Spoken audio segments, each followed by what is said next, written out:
Ya, sorry. Oke, ada yang bertanya pada saya tentang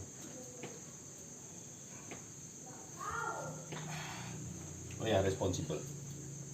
Saya hanya merokok sesuai dengan aturan, nggak pernah merokok di bis, di kereta, tempat yang ada larangan.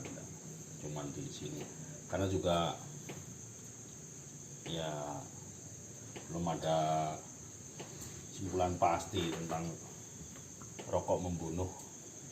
Oke, yang bertanya pada saya tentang paradok. Paradok yang sering diajukan di sebagai buku pelajaran logika, yaitu adalah Parmenides dari Kreta menyatakan semua warga Kreta adalah pembohong. Nah, di sini terjadi dilema yang biasa disebut adalah paradok, karena P adalah warga Kreta. Jika P warga Kreta, maka apakah ini jujur apa bohong? Ada beberapa, ya ini biasa disebut sebagai paradok, padahal menurut saya bukan paradok. Jadi sebenarnya gini, semua warga Kreta pembohong.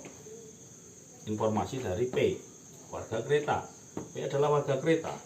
Kesimpulannya kan P adalah pembohong. Tapi kenapa ini dibenarkan?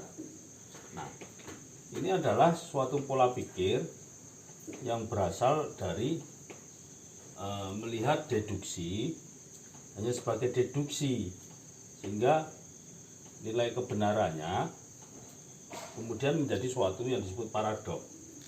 Padahal kan jelas kaidah logika yang pertama itu tidak boleh melanggar namanya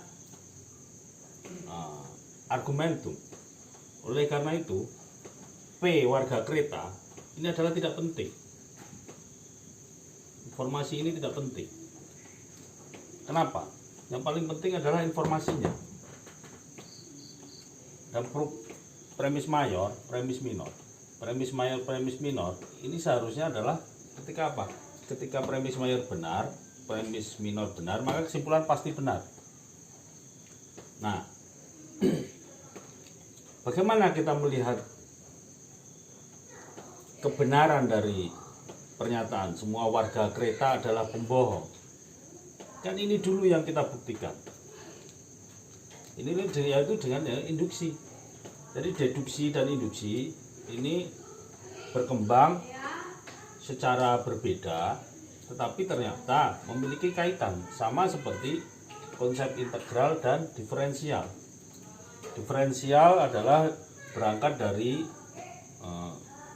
mencari hubungan kecepatan, percepatan, dan sebagainya, sementara integral berasal dari untuk mencari luas atau volume. Tetapi ternyata integral adalah anti diferensial, diferensial adalah anti integral. Oleh karena itu sebenarnya ini bukan paradok. Kenapa? Yang pertama harus dilakukan adalah membuktikan benar atau salahnya pernyataan pertama. Semua warga Kreta pembohong. Dan itu harus dilakukan oleh apa? Oleh siapa? Metode induktif. Jadi dengan metode induktif kita mengumpulkan suatu, kalau sekarang adalah statistik, sampel dari warga Kreta, sehingga ada nilai K pembohong atau tidak. Kalau secara induktif seluruh warga Kreta, katakanlah untuk gampangnya kita lakukan penelitian, ternyata kesimpulannya memang benar semua warga Kreta pembohong.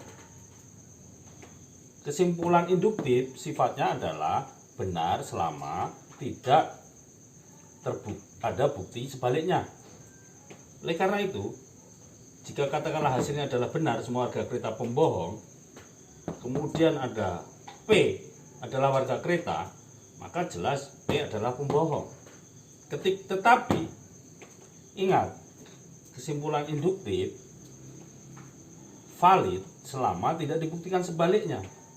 Oleh karena itu ketika P warga kereta menyatakan semua warga kereta pembohong yang sesuai dengan kesimpulan induktif, nah, pernyataan P dengan demikian ini membuat kesimpulan tidak valid.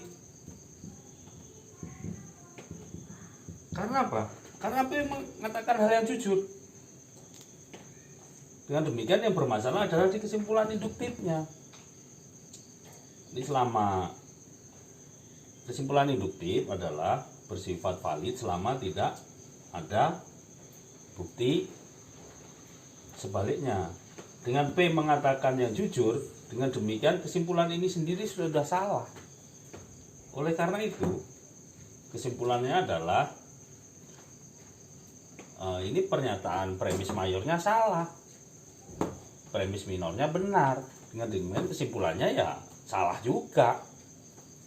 Seperti itu. Jadi sebenarnya di sini tidak terjadi paradok. Terjadi paradok adalah kalau kita hanya menggunakan teori koherensi dan memandang dilema di sini, hanya di dua ini. Karena pembuktian premis mayor sebagai benar itu harus dilakukan oleh induksi, kaidah induksi, bukan deduksi. Nah, maka kita harus hati-hati. Deduksi melibatkan koherensi dan induktif melibatkan korespondensi, kesesuaian dengan realitas. Kalau ini berdiri sendiri dan ini berdiri sendiri, itu adalah mungkin zaman dahulu kala. Oke, terima kasih.